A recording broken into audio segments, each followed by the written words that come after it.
فانقص منه قليلا أو زد عليه ورتل القرآن ترتيلا إنا سنلقي عليك قولا ثقيلا إن ناشئة الليل هي أشد وطئا وأقوم قيلا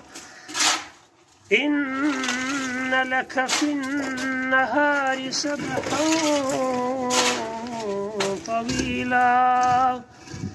واذكر اسم ربك وتبتل إليه تبتيلا رب المشرق والمغرب لا إله إلا هو